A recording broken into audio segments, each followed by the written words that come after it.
होती है। ये वहाज मेरी कॉल क्यों नहीं रिसीव कर रहा? हेलो, अस्सलाम वालेकुम। भाई मामा, आप ठीक है? घर पे सब ठीक है? वालेकुम अस्सलाम बेटा, बिल्कुल ठीक, अल्हम्दुलिल्लाह। मैं भी बिल्कुल ठीक हूँ। बस बीजान की कुछ तबीयत ठीक नहीं है बेटा। क्या हुआ नानू को? बस मेरा तो ख्याल है वो वहाज को बहुत मिस कर रही हैं।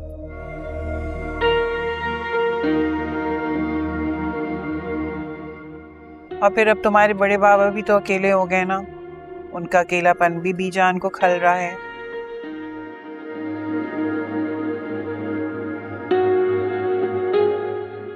और पता है क्या, शीरीन को भी बहुत मिस करती हैं वो।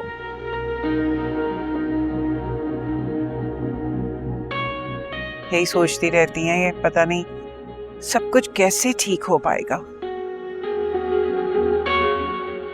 बड़े मामा, परेशान होने से कुछ हासिल तो नहीं?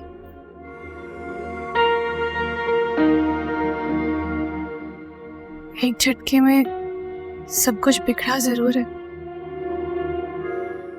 लेकिन उसे समेटने में सालों लग सकते हैं।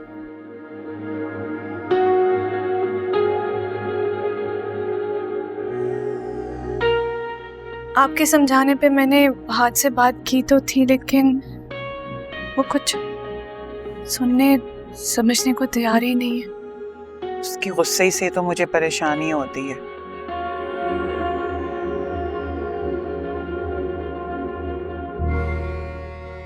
पता नहीं कब ये लड़का समझेगा। अब देखो, मैं उसे कब से कॉल कर रही हूँ, मेरा फोन तक रिसीव नहीं कर रहा वो।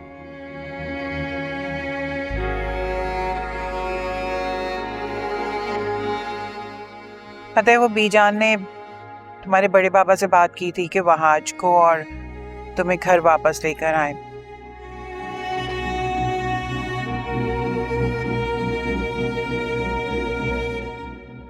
इसी सिलसिले में मुझे उससे बात करनी थी, लेकिन फोन ही नहीं उठा रहा वो तो।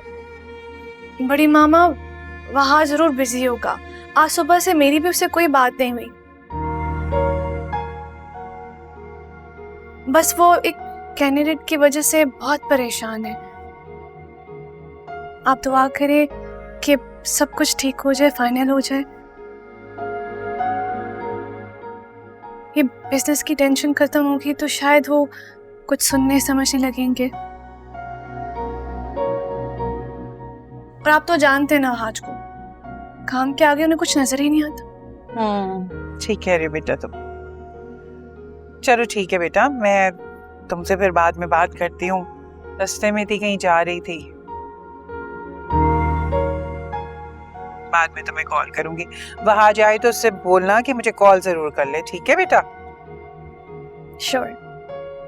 खुदा हाफिज। चलो मेरी जान, अपना ख्याल रखना। अल्लाह हाफिज।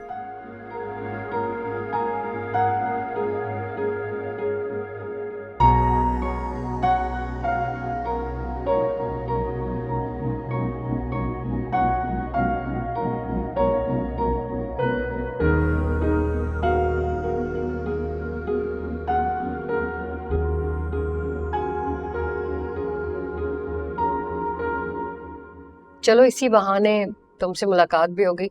वैसे सालों गुजर जाते हैं तुमसे मुलाकात किए हुए। क्या बताएं, घर की मसरूफियत, इतनी जिम्मेदारियां, वक्त ही नहीं मिलता निकलने का। अच्छा, एक्चुअली मैं तुम्हें कुछ दिखाने आई थी। ये मैंने वैसे इंटरनेट पे सारा सर्च तो किया था, पर मुझे इतना कुछ समझ में नहीं आया। जितना भी समझ सकी मैं तुम्हें दिखा दूं तो मुझे बता दो कि ये था। और उसके साथ ये भी है एक।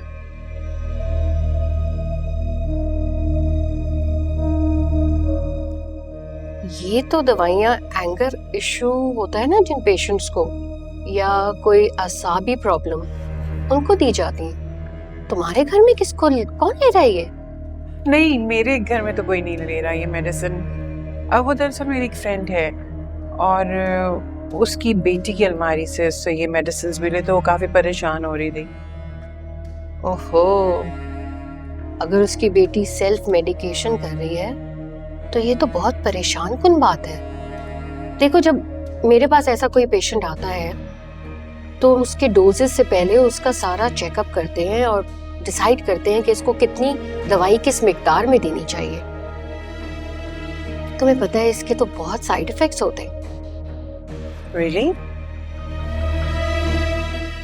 You mean कि अगर ये हाई डोज में लिया जाए तो इसके बहुत ज़्यादा साइड इफ़ेक्ट्स होते हैं? देखो ये कंटिन्यूसली जब पेशेंट यूज करता है तो दिमागी उसके जो आसाब होते हैं ना वो कमज़ोर हो जाते हैं और लेते लेते वो कोई सही जजमेंट नहीं कर सकता।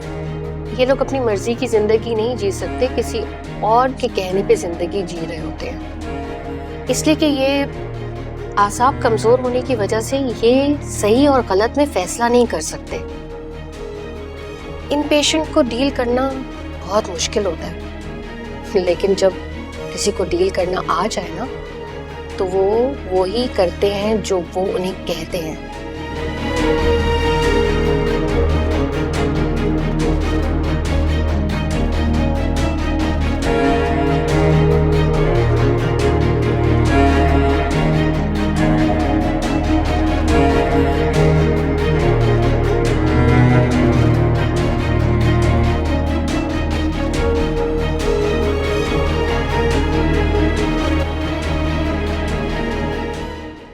कहाँ खो गई हो? क्या हुआ?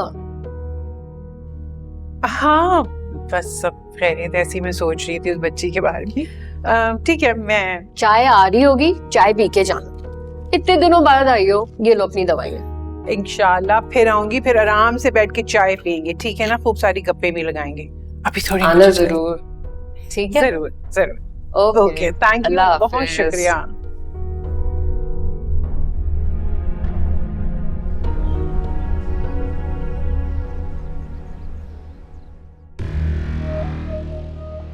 हाँ हाँ हाँ, आ रहा हूँ। Hi Dad, how are you? अरे मेरी जान, तुम यहाँ अचानक कैसे? हाँ बस घर जाने का दिल नहीं चाह रहा था, इसलिए आपके पास आ गई। क्या हुआ? तबीयत ठीक है? मुंह लटका हुआ है तुम्हारा। डैड आप प्लीज मम्मा को वापस बुला लें, यहाँ पे मैं उन्हें बर्दाश्त नहीं कर सकती। मामा ने तुम्हें कुछ कहा है क्या? आई थिंक आपकी कॉल्स आ रही हैं काफी। आप कहीं जा रहे थे? मैं चलती हूँ फिर। अरे अरे अरे तुम बैठो, मैं कहीं नहीं जा रहा था भाई। ये लो, मैंने अपना फोन बंद कर दिया, ठीक है? अब बताओ क्या बात है? डैड मैं तंग आ गई, थक चुकी हूँ। वरीशा ये करो, वरीशा वो ना करो, वरीशा यहाँ जाओ, वरीशा वहां ना जाओ। हर वक्त मामा की उंगलियों पे नाचते हुए ना मैं थक चुकी। मेरी जिंदगी का कोई मकसद है भी कि नहीं? मैं हूँ किस लिए डैड? अरे बेटा रिलैक्स हो जाओ, यूनिवर्सिटी से थकी हुई हो, फजूल की बातों को अपने जहन से निकाल दो। अच्छा बताओ क्या खाओगी? तुम्हारे फेवरेट रेस्टोरेंट से कुछ मंगाते हैं, फिर डैड और बेटी दोनों मिलकर पार्टी करते हैं, ठीक है? Dad please don't change the topic please. मुझे बात करनी है आपसे। आप मामा को यहाँ बुलाएं वापस।